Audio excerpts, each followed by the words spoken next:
इस वीडियो में हम गुरुत्वाकर्षण ग्रेविटेशन के बारे में समझेंगे।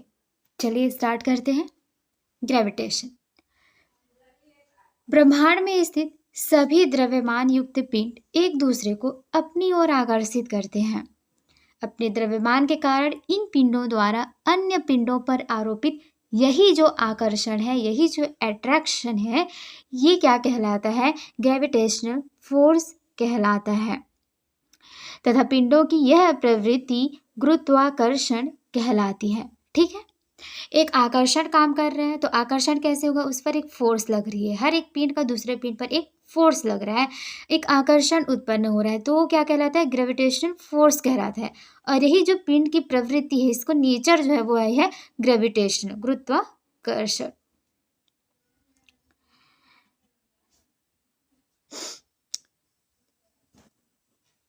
अब देखिए, ब्रह्मांड के अन्य पिंडों के समान पृथ्वी भी अन्य सभी पिंडों पर गुरुत्वाकर्षण बल आरोपित करती है, जिसे गुरुत्व कहा जाता है, ग्रेविटी कहा जाता है। यानी कि जो ब्रह्मांड है, इसके अन्य पिंडों के समान ही पृथ्वी भी एक अन्य सभी पिंडों पर गुरुत्वाकर्षण बल आरोपित कर रही है। जैसे हम लोग हैं तो पृथ्वी भी हम पर एक गुरुत्वाकर्षण बल आरोपित कर रही है, तो ये क्या कहलाता है? ग्रेविटी कहलाता है। पृथ्वी के गुरुत्व एवं चंद्रमा के गुरुत्वाकर्षण के कारण ही चंद्रमा एक निश्चित कक्षा में पृथ्वी की परिक्रमा करती है। चंद्रमा क्या है? पृथ्वी का एक उपग्रह है। और चंद्रमा क्या होती है? पृथ्वी के गुरुत्व एवं चंद्रमा के गुरुत्वाकर्षण के कारण ही जो चंद्रमा है वो एक निश्चित कक्षा में पृथ्वी की परिक्रमा कर पा रही है। सूर्य, चंद्रमा एवं पृथ्वी के गुरुत्वाकर्षण की अंतरक्रिया के कारण ही पृथ्वी पर स्थित समुद्रों में क्या आते हैं? टाइड्स आता है। ठीक है,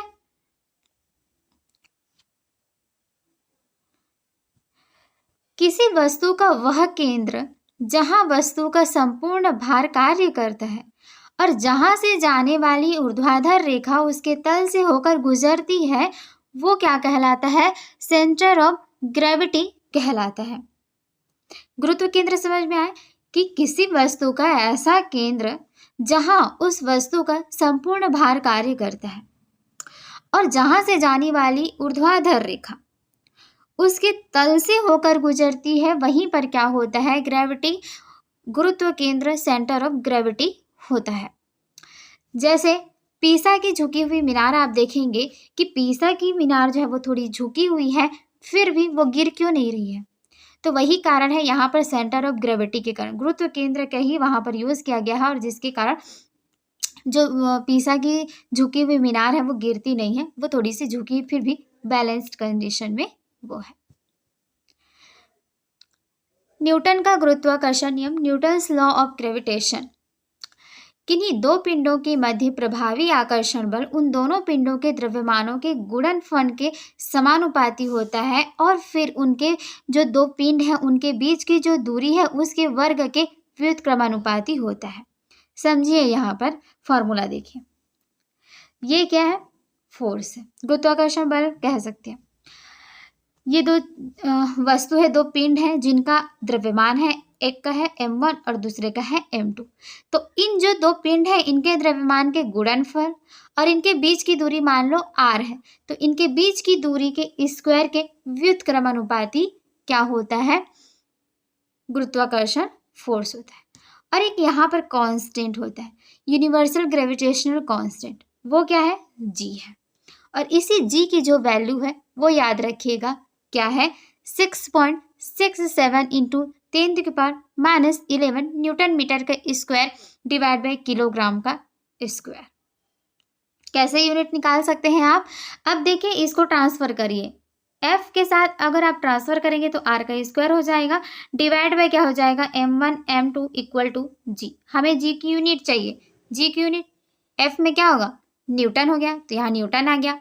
न्यूटन के साथ क्या है? डिस्टेंस है, डिस्टेंस को हम लोग किस में? मीटर में मापते हैं, तो दो बार है, स्क्वायर है, तो मीटर का स्क्वायर यहाँ आ गया।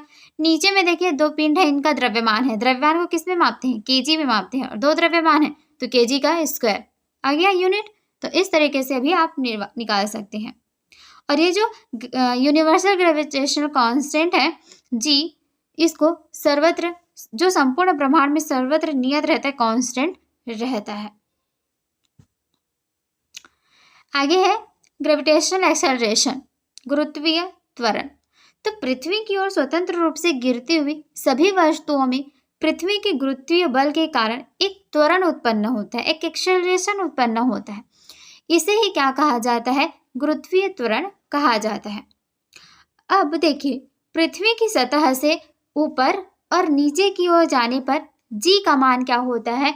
जी यानी कि यहाँ पर होता है त्वरण, ठीक है, इसको जी से डिनोट कर रहे हैं। तो एक्सेलरेशन अगर हम लोग पृथ्वी के ऊपर या नीचे जाए तो यहाँ पर क्या होगी? कम होगी। और फिर इस जी का मान पृथ्वी की सतह पर ज़्यादा होता है, जबकि चंद्रमा पर, ध्रुवों पर सबसे अधिक अगर पूछे कहाँ पर होता है पृथ्वी पर जी का मान, तो वो होता है आपके ध्रुवों पर। और चंद्रमा पर अगर जी का मान पूछे तो वो हमारी पृथ्वी पर जितना होता है उससे 1/6 गुना होता है। यानी कि मान लीजिए पृथ्वी पर जी का मान 60 है तो चंद्रमा पर जी का मान क्या हो जाएगा? 10 हो जाएगा। यानी कि 60 का डिवाइड कर लेंगे हम 6 से, तो इस तरीके से वहाँ पर पृथ्वी के मान का 1/6 गुना होता है। अब देखिए ग्रेविटेशनल पोटेंशियल क्या होता है।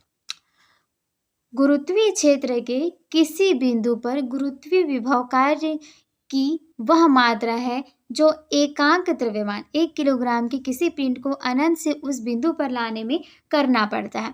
गुरुत्वीय जो विभव होता है सदैव क्या होता है? ऋणात्मक होता है। समझ में आया? यानी कि कहाँ गुरुत्वीय क्षेत्र के किसी बिंदु पर गुरुत्वीय विभव की कार्य की वह मात्रा है जो एकांक द्रव्यमान मतलब 1 किलोग्राम के किसी पिंड को अनंत से, इनफाइनाइट से उस बिंदु तक लाने में करना पड़ता है। और गुरुत्वीय विभव जो होगा वो ऑलवेज क्या होगा? नेगेटिव होता है।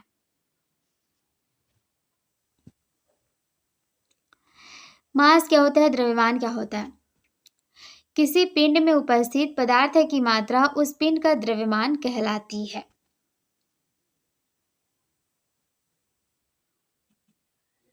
क्या कहलाती है? किसी पिंड में उपस्थित जो पदार्थ की मात्रा है, अमाउंट ऑफ मैटर है, उस पिंड का द्रव्यमान कहलाती है वो। किसी स्थान पर अगर जी का मान 0 हो जाए तब भी द्रव्यमान का जो परिमाण होता है वो अपरिवर्तित होता है।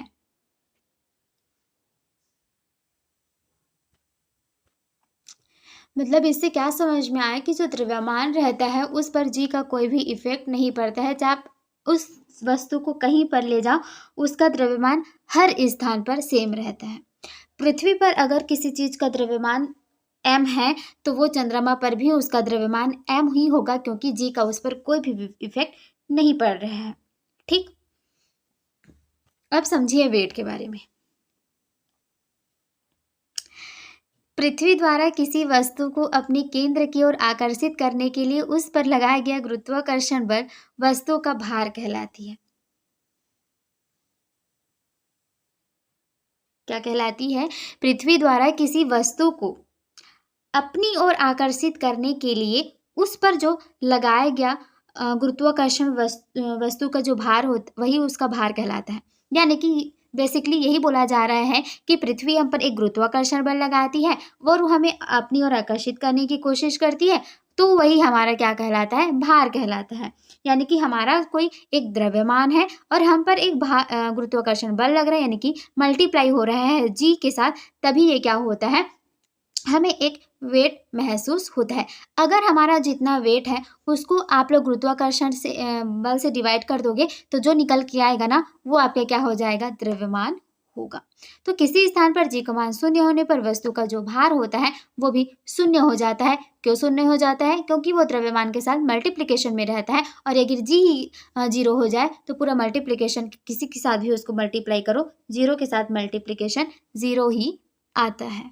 ठीक, अब देखिए पृथ्वी पर जी का मान भूमध्य रेखा पर सबसे कम तथा ध्रुवों पर सबसे अधिक होता है। मैंने आपको बताया था कि जी का मान सबसे अधिक कहाँ पर होता है? तो ध्रुवों पर होता है।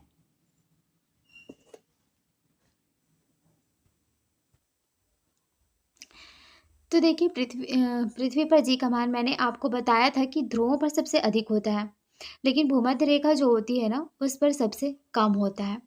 और जैसे ही हम भूमध्य रेखा से ध्रुव की ओर आगे बढ़ते जाते हैं तो जी का मान क्या होता है, बढ़ता जाता है। इसको ध्यान में रखिएगा। और केपलर्स लॉ हम लोग देखते हैं कि ग्रह संबंधी केपलर का नियम क्या है। क्या है? प्रत्येक ग्रह सूर्य के चारों ओर दीर्घ वृत्ताकार कक्षा में परिक्रमा करता है तथा सूर्य ग्रह की कक्षा के एक फोकस बिंदु पर स्थित होता है। ठीक है। प्रत्येक ग्रह का क्षेत्रीय वेग नियत रहता है। इसका प्रभाव ये होता है कि जब ग्रह सूर्य के निकट होता है तो उसका वेग बढ़ जाता है और जब वह दूर होता है तो उसका वेग जो होता है वो कम हो जाता है। ठीक है। तो याद रखिएगा, जो ग्रह होते हैं सारे ग्रह हो गए, जैसे पृथ्वी भी सूर्य का एक ग्रह है, तो ये सूर्य के चारों ओर किस कक्षा में परिक्रमा करता है? दीर्घवृत्ताकार इलिप्टिकल में ये रोटेट करता है। और सूर्य जो होता है ग्रह की कक्षा के एक फोकस बिंदु पर स्थित है, फोकस बिंदु पर ये स्थित होता है। प्रत्येक ग्रह का एरियल वेलोसिटी नियत रहता है, क्षेत्रीय वेग जो होता है वो नियत रहता है। इसका प्रभाव ये होता है कि जब ग्रह सूर्य के निकट होता है तो उसका वेग बढ़ जाता है और जब वो दूर होता है तो उसका वेग क्या होता है? कम हो जाता है। इसको भी ध्यान में रखिएगा। सूर्य के निकट होने पर वेग बढ़ जाता है और दूर होने पर वेग घट जाता है। अब देखिए, सूर्य के चारों ओर ग्रह एक चक्कर जितने समय में लगाता है उसे उसका परिक्रमण काल कहा जाता है।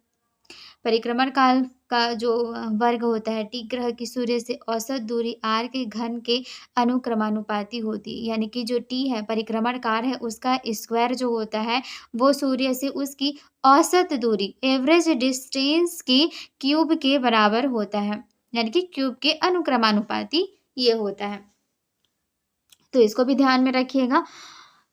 अब देखिए, जियो स्टेशनरी सैटेलाइट।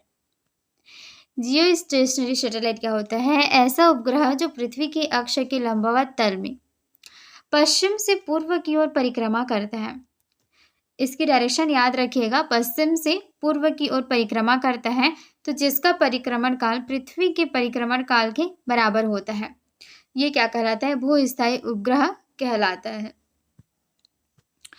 यह उपग्रह पृथ्वी की तल के लगभग 36,000 किलोमीटर की ऊंचाई पर रहकर पृथ्वी की परिक्रमण करता है। आपसे अगर पूछा जाए कि भूस्थायी जो उपग्रह हैं वो उपग्रह पृथ्वी के तल से लगभग कितने किलोमीटर ऊपर की ओर होता है, तो 36,000 किलोमीटर की ऊंचाई पर रहकर पृथ्वी की परिक्रमा करता है। अब आता है पलायन वेग, एस्केप वेलोसिटी।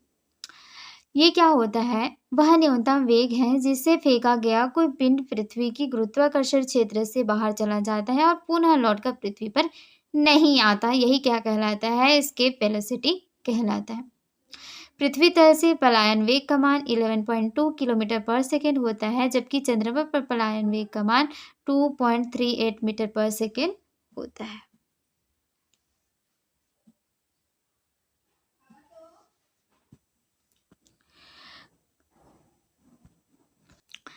तो हमने थ्योरी तो देख लिया है, अब चलिए हम क्वेश्चन की ओर आगे बढ़ते हैं, क्वेश्चन देखते हैं।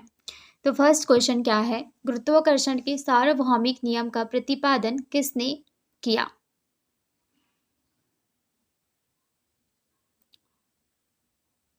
आंसर बताइए, इसका क्या आंसर हो जाएगा?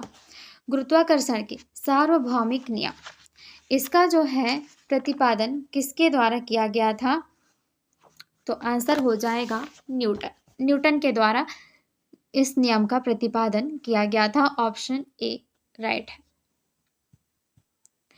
नेक्स्ट है, निम्नलिखित में से किसने न्यूटन के पूर्व ही बता दिया था कि सभी वस्तुएं पृथ्वी की ओर आकर्षित होती हैं? न्यूटन ने जब ये नियम बताया उसके पहले ही किसने बता दिया था कि जो सारी वस्तुएं हैं वो पृथ्वी की ओर आकर्षित होती हैं?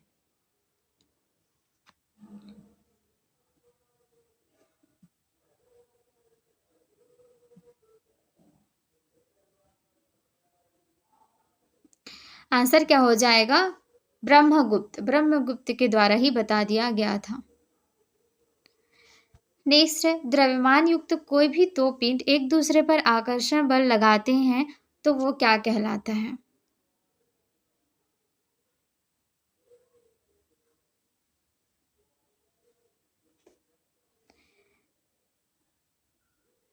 द्रव्यमान युक्त कोई भी दो पिंड एक दूसरे पर आकर्षण बल लगाते हैं तो वो क्या बल कहलाता है?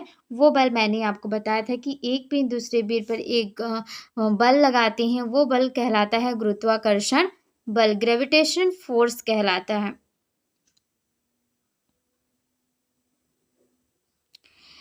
नेक्स्ट है, यदि पृथ्वी का गुरुत्वाकर्षण बल अचानक लुप्त हो जाता है तो निम्न में से कौन सा परिणाम जो होगा वो सही हो जाएगा। यानी कि गुरुत्वाकर्षण बल अचानक से खत्म हो गया, पृथ्वी पर कोई भी गुरुत्वाकर्षण बल है ही नहीं, तब क्या होगा, इस कंडीशन को पूछा जा रहा है।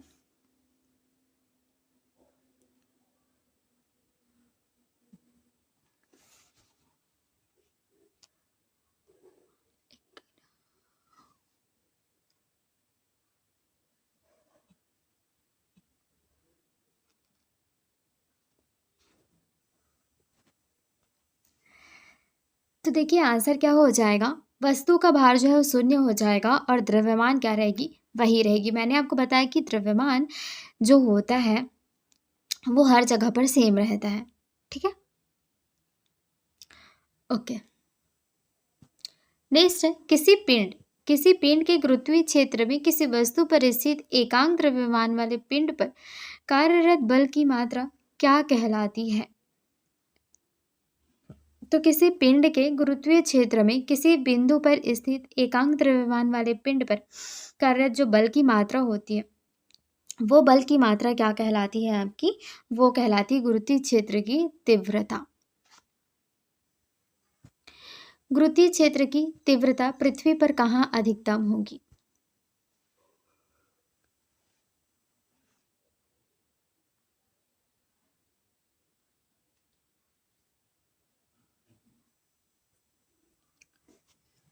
तो किसी पिंड के गुरुत्वीय क्षेत्र में किसी बिंदु पर स्थित एकांक द्रव्य वाले पिंड जो होते हैं, इस पर कार्यरत जो बल की मात्रा होती है वो क्या कहलाती है? वो कहलाती है गुरुत्वीय क्षेत्र की तीव्रता।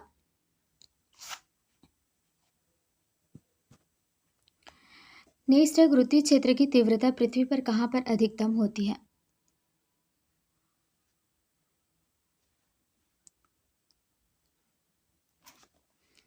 तो गुरुत्वीय क्षेत्र की जो तीव्रता होती है वो पृथ्वी पर अधिकतम कहाँ पर होगी?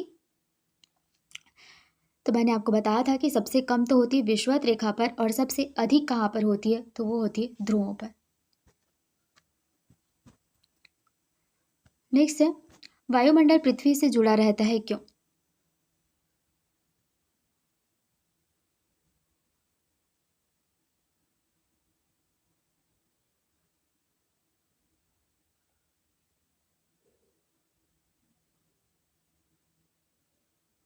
तो वायुमंडल जो होता है पृथ्वी से जुड़ा रहता है, क्यों जुड़ा रहता है? पृथ्वी के गुरुत्व के कारण।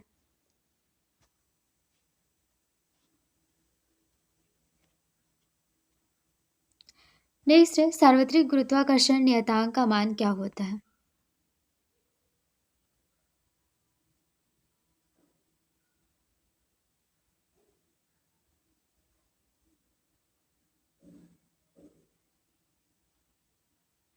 तो सार्वत्रिक गुरुत्वाकर्षण जो नियतांक होता है इसका मान क्या होता है? मैंने आपको बताया था 6.67 इंटू 10⁻11 न्यूटन मीटर का स्क्वायर डिवाइड बाई किलोग्राम का स्क्वायर।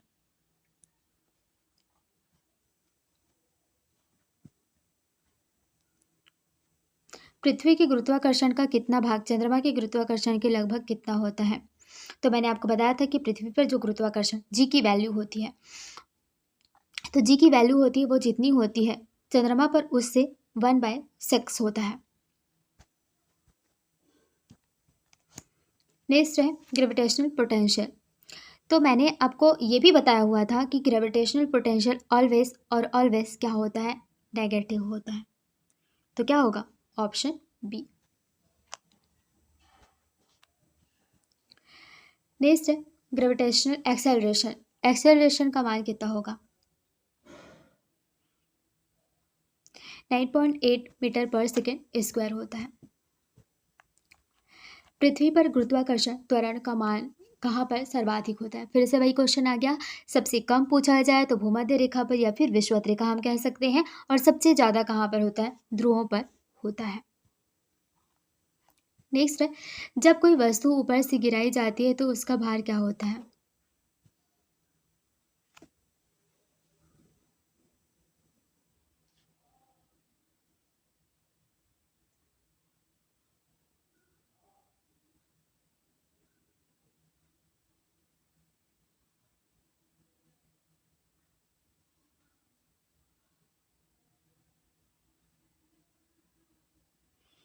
तो जब कोई वस्तु ऊपर से गिराई जाती है तो उसका भार क्या होता है? अपरिवर्तित रहता है।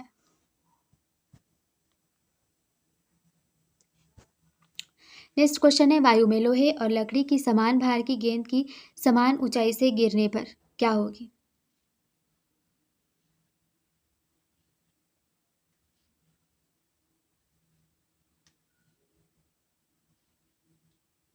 तो वायु में लोहे और लकड़ी की समान भार की गेंद की समान ऊंचाई से गिराने पर क्या होगा?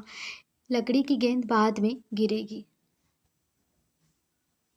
जो लकड़ी की गेंद होगी वो बाद में गिरेगी। नेक्स्ट है, किसी पिंड का वजन किसके केंद्र से प्रतिक्रिया करता है?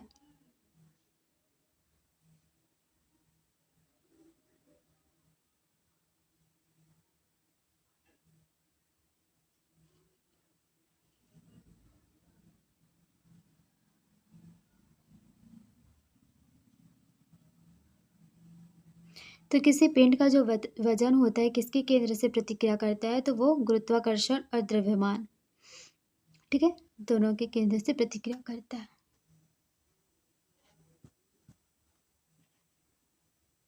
नेक्स्ट क्वेश्चन है, भूमध्य रेखा से ध्रुवों की ओर बढ़ने पर जी का मान क्या होता है?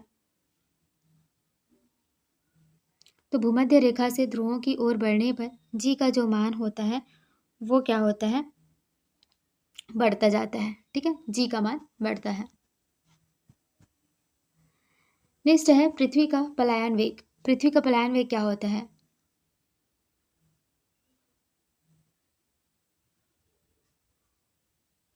तो पृथ्वी का जो पलायन वेग होता है वो क्या होता है? 11.2 किलोमीटर पर सेकेंड होता है। नेक्स्ट क्वेश्चन है, लिफ्ट में मनुष्य का प्रत्यक्ष वजन वास्तविक वजन से कम कब रहता है?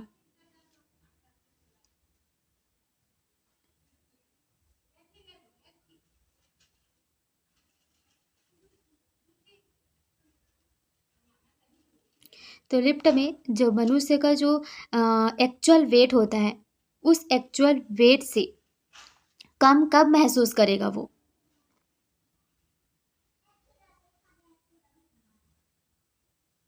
तो आंसर क्या हो जाएगा? जब लिफ्ट अगर तेजी से नीचे जा रही है तो इस कंडीशन में उसको अपना जो वेट है वो भारहीन, यानी कि कोई भी वेट उसका नहीं है, ऐसा महसूस करेगा, यानी कि कम वेट महसूस करेगा। और ऊपर जा रही होती है तो अपनी वास्तविक वेट से ज़्यादा वेट वो महसूस करता है। नेक्स्ट क्वेश्चन है, निर्वात में आंतरिक यात्री खड़े नहीं हो पाते क्यों? क्यों इस नहीं खड़े हो पाते, इसका रीज़न बताना है।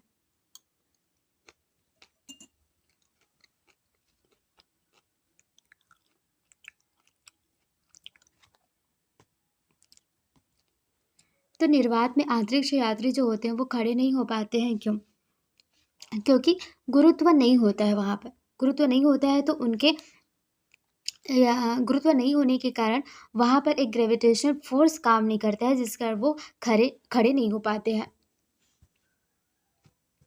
ऑप्शन ए इसका सही हो जाएगा।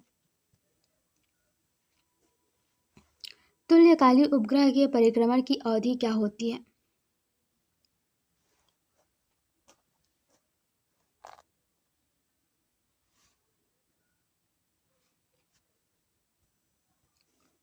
तो ये तो हो गया 24 आवर। नेक्स्ट, वेटलेसनेस, भारहीनता होती है, किस स्थिति में भारहीनता होती है?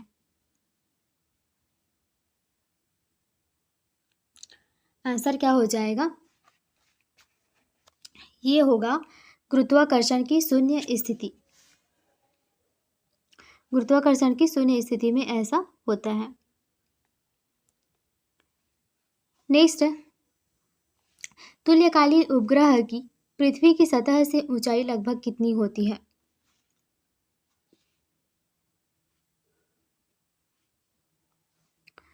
तुल्यकाली उपग्रह की पृथ्वी की सतह से जो ऊंचाई होती है, मैंने आपको बताया था कि 36,000 किलोमीटर की होती है। Option A.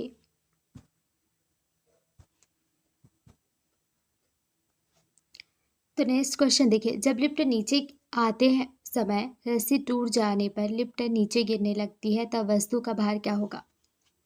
यानी कि जब लिफ्ट के नीचे आते समय रस्सी टूट जाने पर लिफ्ट नीचे गिरने लगती, तब वस्तु का भार क्या हो जाएगा? वस्तु का भार हो जाएगा 0 प्रतीत होगा। Option D. नेक्स्ट है, किसी वस्तु को पृथ्वी से चंद्रमा पर ले जाने से तब क्या होगा?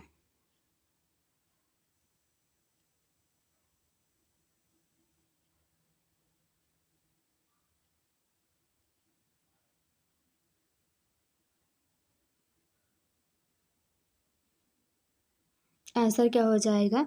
उसका भार जो हो जाएगा वो घट जाएगा। क्यों घटेगा? क्योंकि जी का मान जो होता है पृथ्वी से 1/6 हो जाता है, तो किसी चीज को हम लोग डिवाइड करेंगे तो क्या हो जाएगा? कम होगा। नेक्स्ट है, निम्नलिखित में से सही सुमेलित कीजिए।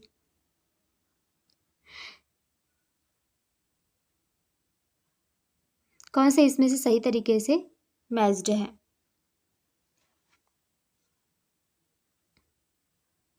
तो देखिए, फर्स्ट केपलर का प्रथम नियम क्या दिया गया है? केपलर का प्रथम नियम कक्षाओं का नियम। दूसरा केपलर का द्वितीय नियम, केपलर का द्वितीय नियम कोणीय संवेग संरक्षण का नियम। तीसरा केपलर का तृतीय नियम परिक्रमण काल का नियम। तीनों ही सही है, क्योंकि केपलर का प्रथम नियम क्या दिया था? कक्षाओं के नियम के बारे में बताया था। केपलर के द्वितीय नियम में क्या था? कोणीय संवेग संरक्षण नियम के बारे में बताया गया था। और केपलर का तृतीय नियम परिक्रमण काल के नियम के बारे में बताया गया था। तो ऑलमोस्ट ये सारे सही हैं, all of the above. Next है, यदि पृथ्वी का द्रव्यमान वही रहे और त्रिज्या 1% से कम हो जाए, तब पृथ्वी के तल पर जी का मान क्या होगा?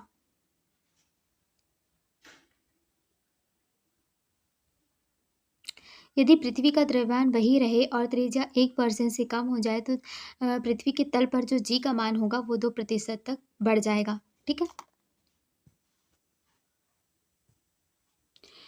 इसके बारे में मैंने आपको बताया था कि पीसा की मीनार जो है झुकी होने के कारण भी नहीं गिरती। क्यों नहीं गिरती है? सेंटर ऑफ ग्रेविटी के कारण। तो कौन सा हो जाएगा? गुरुत्व केंद्र से जाने वाली ऊर्ध्वाधर रेखा तल के अंदर रहती है, इसीलिए वो नहीं गिरती है। नेक्स्ट है, अपनी कक्षा में एक उपग्रह पृथ्वी के चक्कर लगाता रहता है, वह ऐसा निम्न में से किस कारण से करता है? तो केंद्राभिमुखी बल के कारण ऐसा होता है। केंद्राभिमुखी बल के कारण ऐसा होता है। केपलर की गति का नियम क्या है? केपलर की गति का नियम क्या बताया था मैंने? आवर्तकाल के स्क्वायर जो होता है वो डायरेक्टली प्रोपोर्शनल होता है किसके डायरेक्टली प्रोपोर्शनल होता है? वो होता है ग्रह की सूर्य से औसत दूरी के घन के अनुक्रमानुपाती होता है। तो ऑप्शन सी यहाँ पर राइट हो जाएगा।